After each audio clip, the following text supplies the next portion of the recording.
These storms do extend pretty far, pretty far down to the south here. So we'll have to just watch as these storms move to the east. There may be a bit more spin in the atmosphere as these storms make a run up towards I-35 here. So bottom line is that we're getting the rain, which is nice. And by the way, it does appear that there are new storms now beginning to develop that are going to be down in southwestern Oklahoma. And so if we flip, actually, Jonathan, yeah, there you go. Flip over to the TLX. So we're starting to see little cores, which doesn't really mean a whole lot right now, but that we are seeing additional cells now beginning to develop.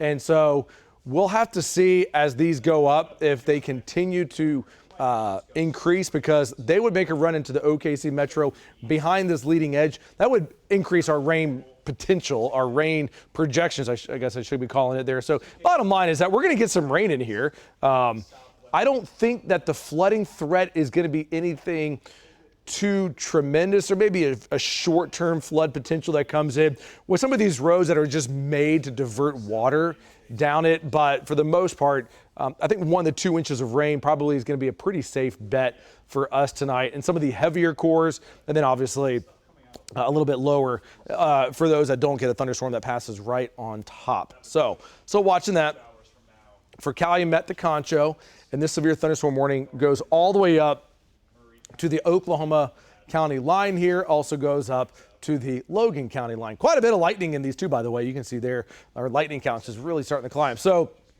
we're going into Concho at 8:48, Cashion 9:22, Quail Creek at 9:25. Then we get into Edmond, Santa Fe High School there right around 9:30.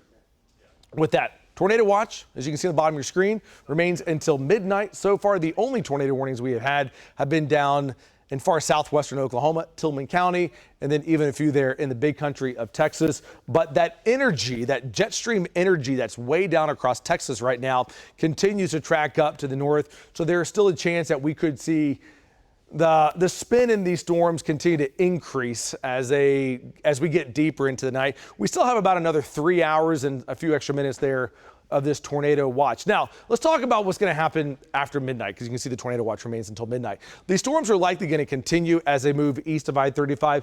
Overall, the intensity may come down a little bit as they move east of I-35 later tonight, but they're still going to persist. So if you're just really needing the rain, which a lot of us are, if you're in Shawnee, Seminole, Holdenville, Hughes County, you're going to get the rain in here. So it will just come in here much later tonight. And by the way, given how much lightning we're seeing in these storms, you can certainly count on them being pretty noisy here up towards Hennessy. Let me check in with Amanda right now. Amanda, the storms are finally getting closer and closer. What's the situation like right now in Kingfisher? Yeah, Damon, so in Kingfisher, the rain has definitely picked up, and definitely a big increase of lightning, definitely. But we are heading east now.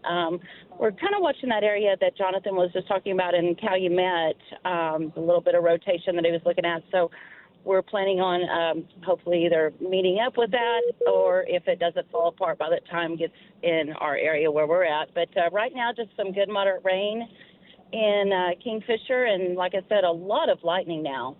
Yeah, definitely see that. Overall, the surface winds don't look particularly strong where you are right now. They actually look pretty weak. But Kingfisher, we finally have picked up about 1/10 of an inch of rain. Weatherford picked up about 1.75, so 1 3/4 of an inch of rain. Some pretty impressive rain totals there. Eastern Garfield County into Noble County there, almost 2 inches of rain. Far western Oklahoma from Eric to Cheyenne, 1 inch to 1.5 inches of rain.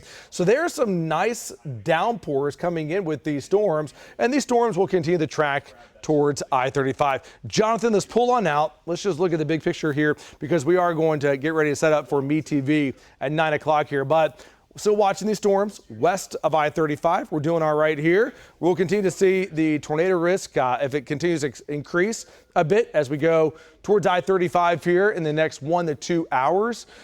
Right now, we're not dealing with any tornado warnings. These are just severe thunderstorm warnings, but we're prepared. We're ready for them should they be issued. So we're going to send, we've been doing this on digital, by the way, so we're going to wrap this up. We're going to get ready for MeTV. That starts in about 15 minutes. We'll be tracking the threat closely there. Thanks for joining us here on Facebook, YouTube, TikTok, and we'll see you on MeTV in about 15 minutes.